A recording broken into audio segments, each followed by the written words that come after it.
Yeah, well, it's been a ride, and it's not perfect, and it's not easy. And I think that that's the thing, is that it's not it's not perfect. It's not about perfection either. No. It's just about progress.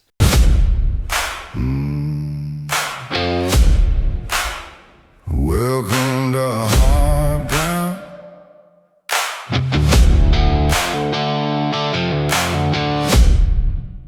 Welcome to hard ground. You go, baby. Okay, I'll go. So excited. Oh, I just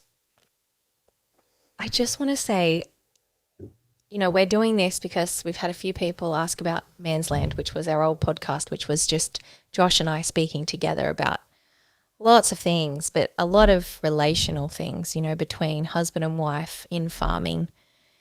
And I just want to say, after hearing all the things we've heard in the last, half a dozen recordings that we've done, it is so hard. It is so hard. And I just really want to acknowledge that from every single perspective, from the parents' perspective, from the in-laws, from the, husband, from the wife, from the children. It doesn't matter which angle you come at it. There's difficulty in all of it. And I think that's what I have taken away from this. Of course, there's no one size fits all, but no matter how you cut it up, no matter how you look at it, no matter what the situation is, it's tough. It is really tough. So, what did you find? Like which of the conversations did you find the I suppose the most compelling out of the ones we've done?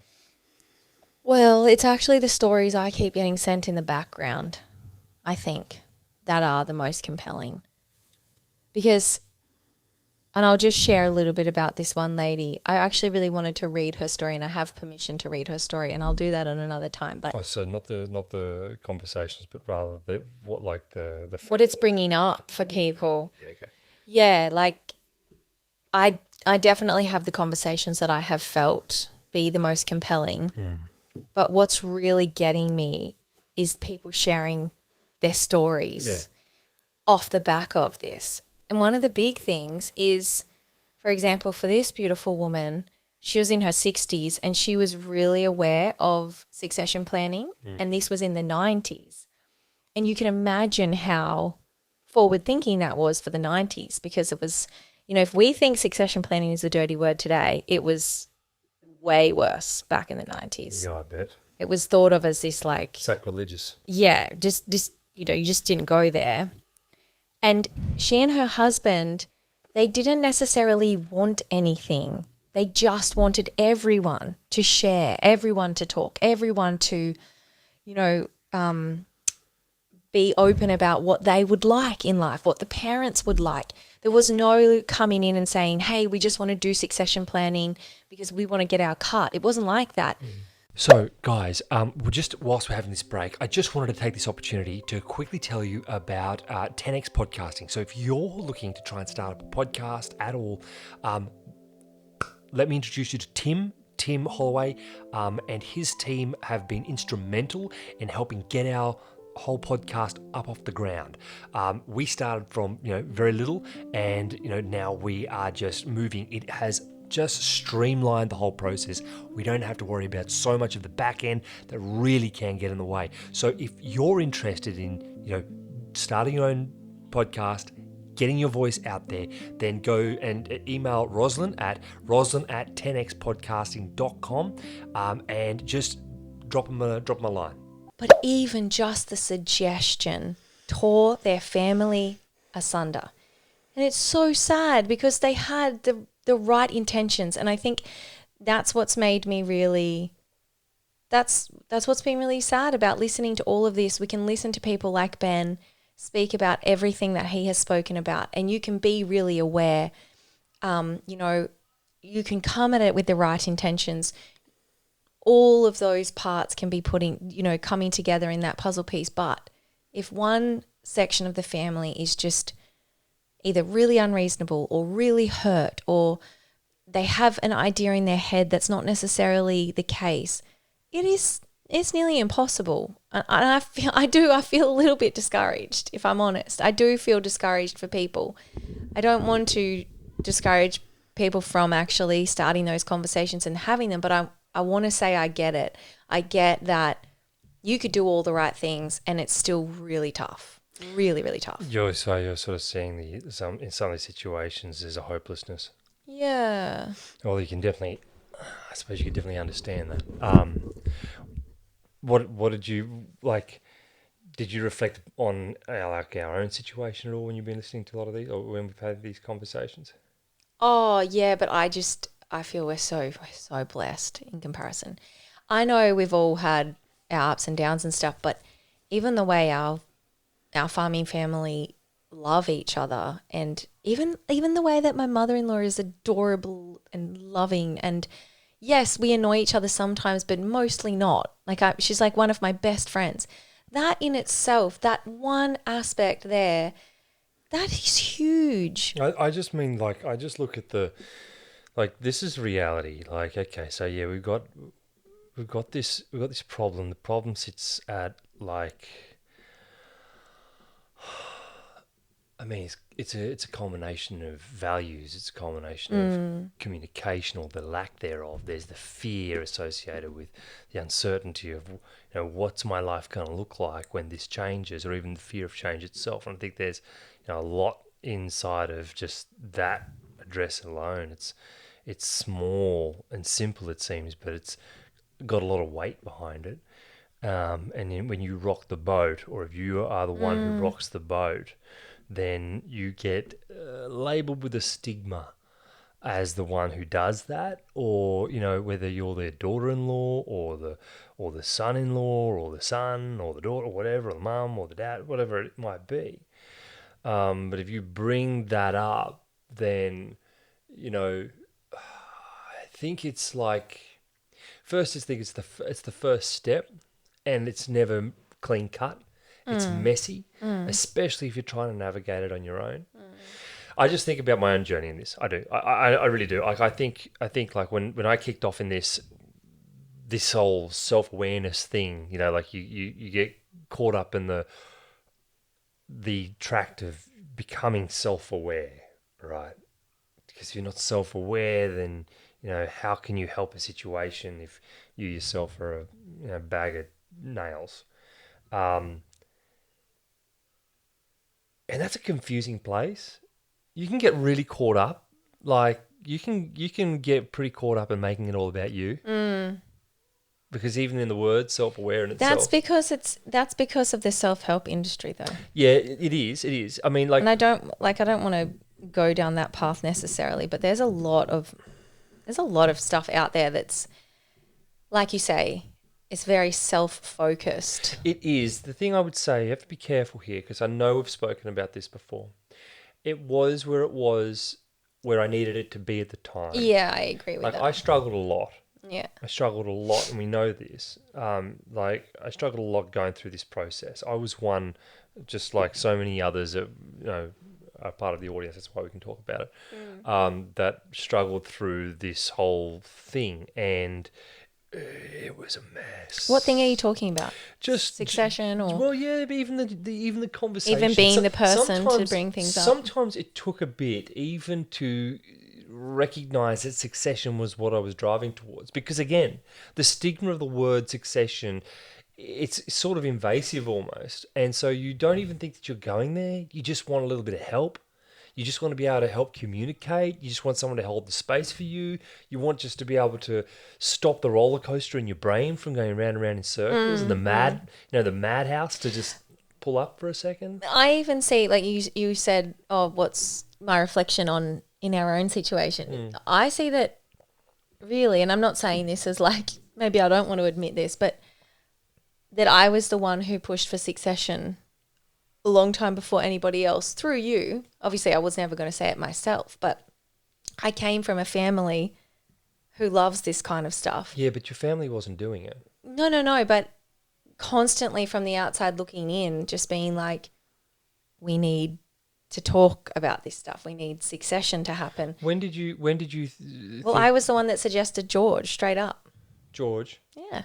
Baby, we had Chris Morrison before George. Yeah, I know, but even that came off the back of conversations that we were having together, and I was saying we need help. I didn't necessarily say the word of succession, but constantly, and you know, you can ask my dad this, it's been a constant conversation between him and I of, you know, of like how it could be helped in the situation by having someone who's not within it. Not necessarily saying, oh, succession in general, but when you start to become aware that maybe having a third party in the room who's not involved could actually be very beneficial. Oh, yeah, absolutely. That's just where, I mean, I was always coming from. Yeah. And you were the only one receptive to that at the time. Well, that wasn't that. Well, I was the one receptive to anything sweet. You saw it from basically. You saw the chaos. Well, that's You what saw- I mean. So yeah. basically, you saw the chaos. You experienced the chaos of what I would bring home every day. You didn't know about succession. No, not in the conventional No. sense of the and word. it wasn't no. like, oh, we need this person to come and fix that stuff. No. But it was that you saw that there was an issue and you saw that there was a constant collision. You weren't necessarily privy to the collisions of between Dad and myself. But what you did see was the way it wasted me. Oh, and And- what and- it produced. Well, that's like right. the- So it wasted me, and when I came home, I had no time, I had no energy. The only thing I wanted to do was basically lay out my pain and my frustrations to someone, and you got that. Yeah. You got the butt end of that. So you experienced that, but the thing was is that like at that time, okay, I had to make a decision, which was, am I going to keep doing that? Okay. And I really didn't know the damage I was doing. I had no idea what I was doing. I know. I think about everything we were talking about with the kids the other night. Yeah, and exactly. Like, yeah. But it's like The it's chaos like- off the back of. Exactly. So Yeah. you sort of go into it not knowing, and it came to me. This is how anybody was approached, because there was a thing on the internet that said, "This is how you might know you need a life coach." Okay. That's it. Yeah, And I yeah. went, I think I need a life coach. Yeah. Okay. You know, I just need someone to talk to. Yeah. And I think this was back in 2017. Yeah. And that's when it's first really kicked off. We were expanding, and Jeremy had come home and everything like that, and then and that's when we bumped into Chris Morrison, and Chris gave us, That really was the first. he was the first help I ever had Yeah. experienced. And Yeah. I was like, this is it. This is what's going to help me. This Yeah. is what's going to help us. We need a professional in here. Because up until that point, no one, I was brought up on a steady diet of, you don't let anybody into your business. Nobody knows about what is behind these doors. Simple as that. And when Chris came on, it was like, wow, I have somebody who doesn't think, like, it was validating in a way. And like, I loved Chris. Chris was right there when I needed someone to be there. And it was like Occam's razor, just sort of path of least resistance. So it just sort of went with that. And we tried to get a succession thing happening there, but it never got off the ground, because the relationship inside of us internally was in too much of a fractured situation. So there is a limitation of what a succession planner can do inside of those areas. However, I would argue, or I would say, that in that case, for like the hopeful, every little bit can help. So it wasn't the thing. It wasn't the like, okay, now we're doing succession. But it had to be a little chip away and a little chip away. And that's really a good message to people, is it's okay if it doesn't work the first time. And it's such a long process. And there are relationships that need to be healed and built and looked after and nurtured in that process. It's not just and now we're doing succession. No, that's right. And that's what you're really describing, is like the beginning of what led to, and it's still going as a part of a healthier succession. Well, I'm just expressing, look, if it's for anybody, okay, because there's guys out there, okay, that was just like me, where Yeah, I was, okay. yeah. So I'm talking to them, okay, regarding this, because I think it's important. And a lot of people, a lot of like the in-laws of those outside, they don't understand this. Like, you don't understand what that was like. Even though I'm not saying that as a diminishment, but rather it's a very confusing space. You really are torn between a loyalty, okay, and a relationship and a change that you know deep down has to happen. And also, a recognition that you're hurting not only yourself and the maybe it's more than likely dad, it could be mum as well, but also you're coming home and you're laying this out, and the chaos inside of your family, inside of your house, inside of your marriage is also increasing. And usually at this time, like this time, we'd had one on the ground, we had another one on the way, and it was like, things were, you to be present whilst experiencing all of this was very difficult. So there's a lot. The life goes on. You just keep moving, and you go to your mates and you ask them, like what are you guys doing? How are you guys doing? You start looking over the fence. You start looking over and saying they've seemed to got it all together, or they seem to have it all together.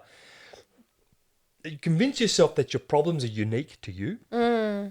It's just that that's not the case. It's just, and that therefore you're on your own. that's right. And then, so you're isolated, and we have a pretty strong stiff upper lip sort of mentality, which is you don't whinge about it, don't talk about it. Just keep it under your hat, and you carry on kind of thing, which I think has its place. Absolutely. It doesn't help everybody though. I don't think that everybody. I don't think it helps people. I think it can maybe help people cope for a bit, but I think in the long run, I think it does damage.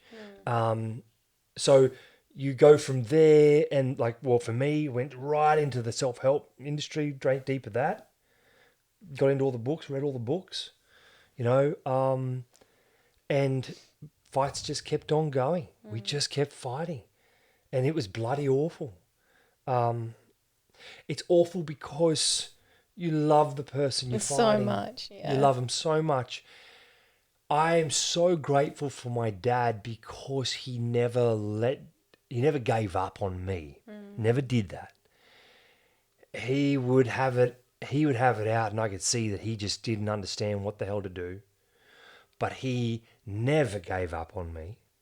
And he always wanted everything to be okay. And yet he's just a man. And it's not, when you're a kid, you think your dad's the be all and end all. I knew I did. Yeah.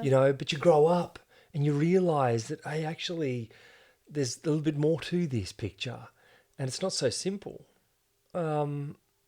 So you drive and you strive and you try and you keep looking, you keep asking for help. If you keep asking for help and if you keep on looking outside of yourself, you're going to find something eventually.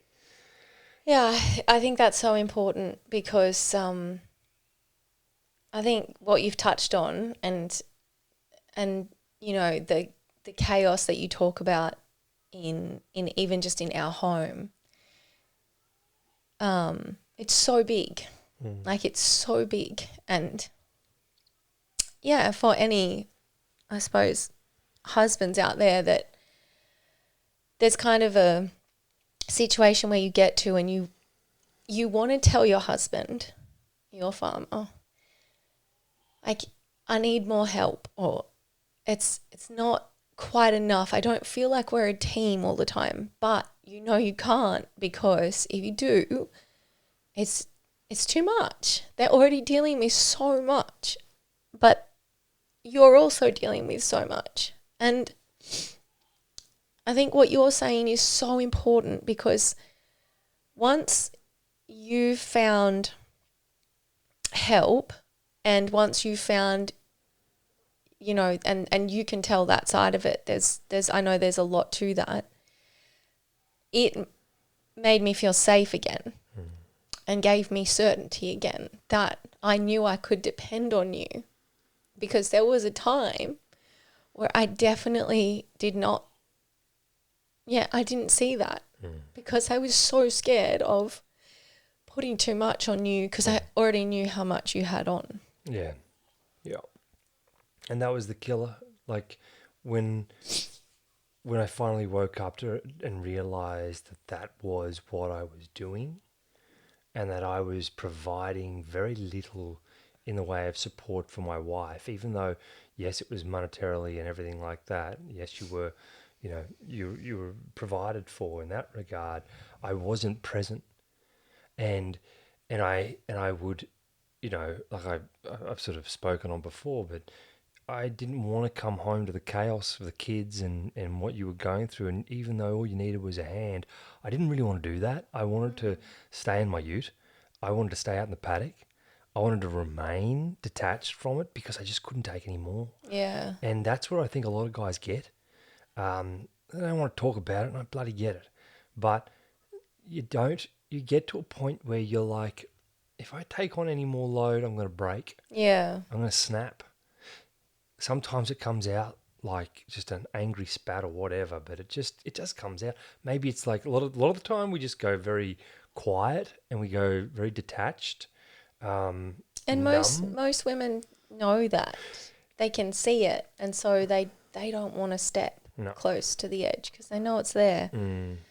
And it's scary. And I think it kind of, this is why and I know you are too, like this is why we're such big advocates for husband and wives being teams and not this whole like one against the other or one is more important than the other. Like it's everything to have a healthy relationship in your home, because what it creates for your children is so much stability. And sometimes that looks like putting your hand up and saying, hey, I need some help. I need a hand. I need someone to talk to, whatever it might be, because what you risk, like if you kept going the way you were going without, even just the start of that, without seeing Chris and reaching out to Chris and just having someone to listen to your situation and go, hey, I get it. I do this, and I see a lot of people in your situation. You're not going mad. Yeah. This is frustrating. That is hard to deal with. Whatever that looks like, even just that can be enough to take you out of that place of, just high anxiety all the time. And then that ripple effect, it moves on to your wife or to your husband, and they start to see a difference in you, and they see the light coming back into your eyes. They see the spark. They see your patience with the children increase, because there is times where you see, oh, don't do that. Dad's going to snap. He's had a really bad day, or he'll get cranky or whatever. Not that you were ever like that, but I just, there was times where, I suppose certainly the patience that you have with our children now is incredible, far more than my patience with them. And the calming effect that you have on them is because of the place that you come from. And that's a beautiful thing. Yeah, well, it's been a ride, and it's not perfect, and it's not easy. And I think that's the thing, is that it's not perfect. It's not about perfection either. No. It's just about progress, and it's just like, and it's continual. Yeah, constant. Yeah. It's constant. You're always going to be constantly challenged in that regard. Yeah. I think having conversations with the likes of Ben Law and Jess Kavanagh and the others, and just even some of the things that George Morris was saying, regarding the structures and all things. There's so much that can be done. Yes. There's a smorgasbord out there. Sometimes you can get wrapped up in the chaos of abundance in that in that kind of thing, where you don't know which way to go because there's so many different ways to go. Which one's the good one to go?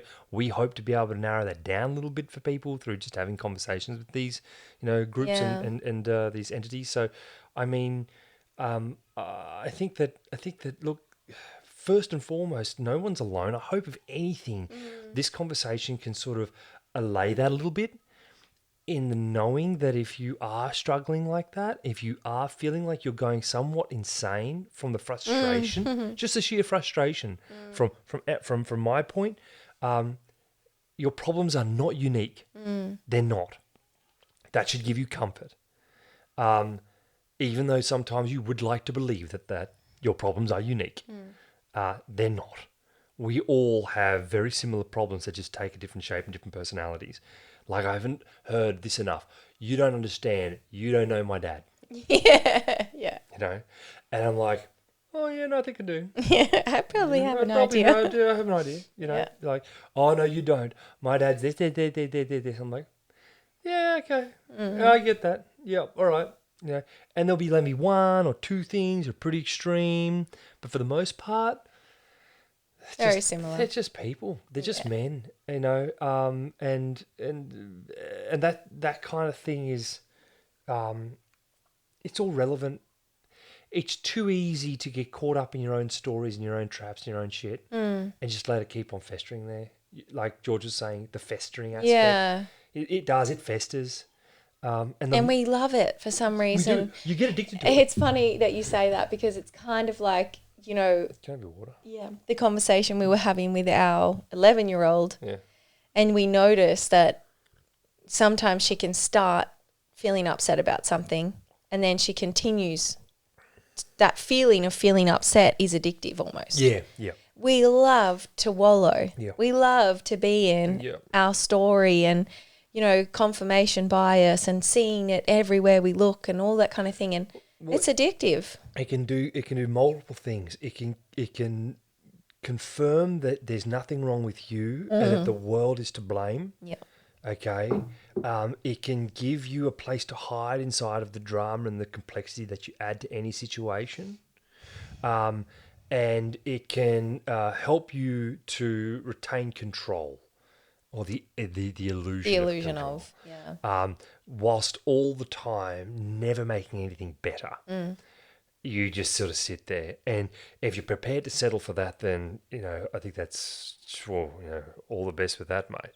But I mean, all in all, I really think that if things are just if this is just a sticking point, if it's just not going forward, and you sort of recognize that you finally wake up and like, I think we've got a real problem here. Yeah. It's time to look beyond you, beyond your family. Yeah, yeah.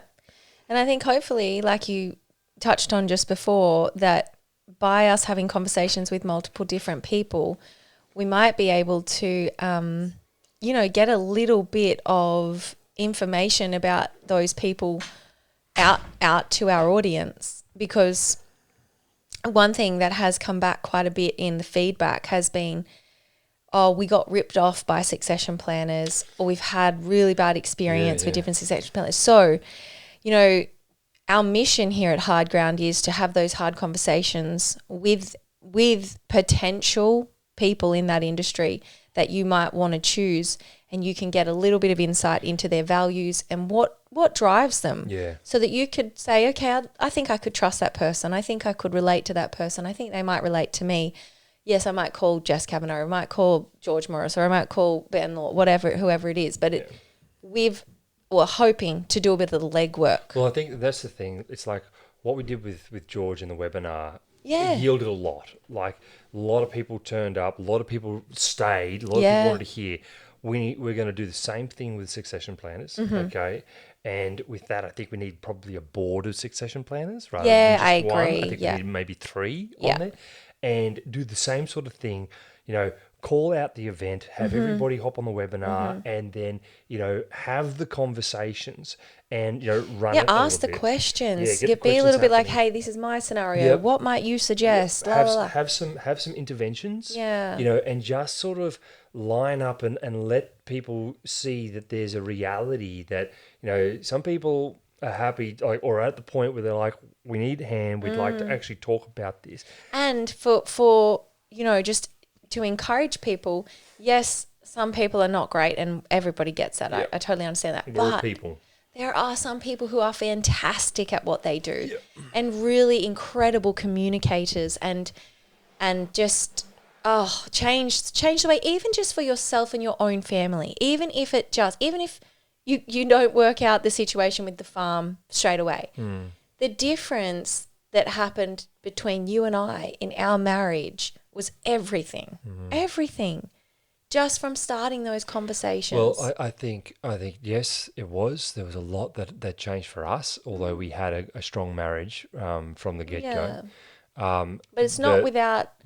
what I would say is that what I was never, I never thought I'd ever have the relationship with my old man that I do now. Yeah. Like there's a beautiful peace and a beautiful calm that's starting to develop there that I had almost given up for dead, that I could never quite get past my own rage and resentment. And I think that's a big thing. Huge. So like especially for sons, Yeah. it's like, boys, I get it. Like that feeling of emotion, of that rage, that anger towards your old man, because he may seem like he is being an absolute. We don't It's swear on real. this show. No, it's real. It's real. Yeah, it is real. And there's only one real thing that absolutely changed that in my life. That was my faith in Christ. 100%. He changed my heart in this. And that sounds like a sweeping generality, but it's just that you don't know him, and that nobody, like, it's amazing how few people actually know who he is. I didn't know who he was. I was not a person who went to church. I only knew one girl in my life who actually did, and that was you. And you used to say you thought I was a bit crazy. You were nuts. Like, this chick used to just all of a sudden start praying and stuff, and I was like, what are you doing? Like, that's weird. And it was weird to me. And it took me a long time to realize the fruit of that. That's because you cannot explain to somebody. It's like trying to explain the feeling of flying, if you've never been flying, or even free falling, but you knowing you're going to be caught. You can't verbalize it. No. It's so, yeah, I have no words for that. Well, And that's why I always acknowledge so much that just speaking about my faith it does no justice to what it has given me in my life. yeah. And the change that I saw in you in front of my very eyes was the most incredible transformation I've ever witnessed in my whole life. I really mean that. I've never seen something like that before. Yeah. It's profound. amazing. It's profound. So that was a huge part of it for you. Of course it was. It was. I mean, it basically was the part of it, the really. part of it for you. It was the penny drop, because what it was that book, the Bible, it taught me that what I was doing was wrong, and that It's not what all I was, about you. Yeah, what I was grounding myself in was not solid, and that if I was trying to work my way towards a result that I thought I would eventually be at and be like, okay, now I've made it. Yeah. And this might be a very alien conversation for a lot of people, and I totally understand that. I was there. I was feeling alienated, just driving to go and pick Steph up once, and she started doing her Christian stuff, and I was like, What? What When? is this? Just whenever you started praying and stuff, I felt alienated. But regardless of the feelings of that, I knew that what I was seeing was good, because I saw what it was in you that I wanted, and I didn't know what that was. I didn't understand it, right? I think a lot of people go through life trying to find something like that, and it's the peace and the joy and the certainty of knowing who you belong to and what this is about. That right there. That. And so The peace is just. Yeah, it's so there's the groundedness associated with that once you've established that, once you have an understanding of that, once you've accepted that, then it's like, well, then everything else is built from there. Yeah. And once you start building from there, it ain't perfect, it ain't easy.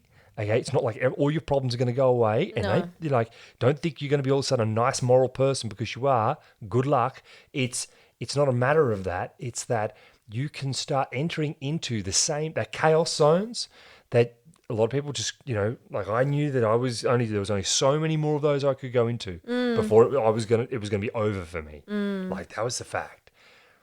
I could go into those and recognize and reconcile that I no longer took the weight anymore. It wasn't on me anymore. And that is a very powerful message. We are carrying weight that doesn't belong to us. We're trying to control things that we're not supposed to. And we need to give it to him. That's what he tells us to do. If you don't know what that means and you're curious, come to Fireside, which is basically our Bible study online that we do on a Saturday morning. Yeah, it's our little at the moment. It's our little home church. Little home church thing, and so it's an invitation. This is the only public invitation. You're giving me the eyes right now. It's like, what have you just done? No, I'm not. I think it's time. It's time to tell people. Yeah, I think so. That's there for them, because it's all well and good to speak about something, but I don't like for people not to have somewhere to go. If they are looking. Yeah. And I think a lot of people are looking for somewhere to go. Yeah. And so to just explain a little bit, Fireside started because we wanted to teach our kids about God, and we didn't have a church. We didn't feel like we belonged in any kind of, big denomination church. And so we just wanted to read the Bible. That was it. We didn't want any politics. We didn't want any, prayer or anything. We just wanted the Word of God. We didn't want a history. We just wanted the Word of God. And so Josh basically takes Fireside. I just do a little children's story at the beginning. Kids are so welcome. What they think is so welcome. Their takeaways is so welcome. And it's encouraged. I love that part about Fireside. Yep. And then Josh just does a little sort of quick sort of sermonette, and then we do a Bible study together as a group. And it's really amazing what comes out of it.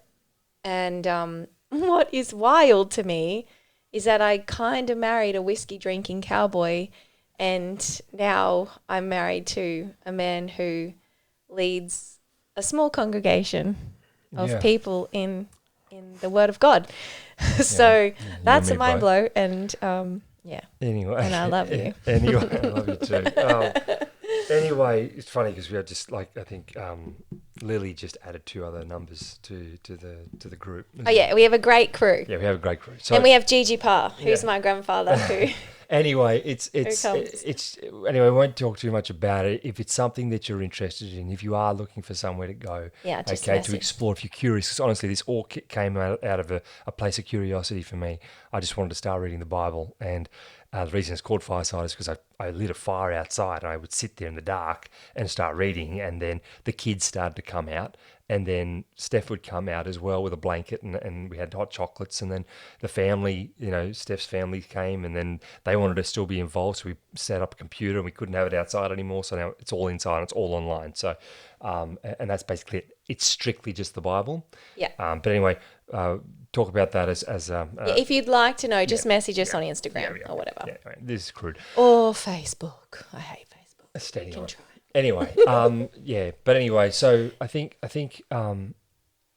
that this has been an incredible experience. It's been an incredible ride so far. I think that we have been so blessed to have so many incredible people put their hand up to want to speak.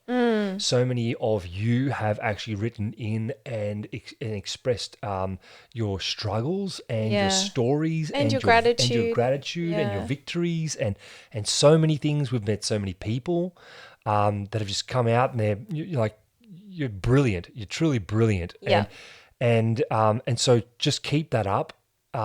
Because we want to talk to you, and we want to talk and get to know you as well. And if you know someone who you think, wow, they would be, I feel what they have to share, please nominate them. Yeah. Just the easiest way to get in contact with us is just send me a DM on Instagram. I check them all the time. I really try and stay across them. I'm across the request folder as well. If you're on Facebook, do the same thing. Just shoot them out on Messenger. Yeah, shoot us a message. It's really straightforward and easy. And if you've got someone who you think would be great, please recommend them, because we want to have good conversations. We want to keep talking to people because it's obviously all of these topics that we're covering are relevant, so relevant for all of us in this community. So, yeah, thanks again for listening, guys. We really appreciate it. Cheers, guys. Good night.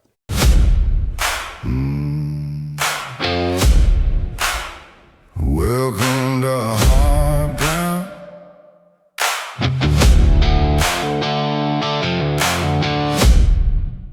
Welcome to hard ground.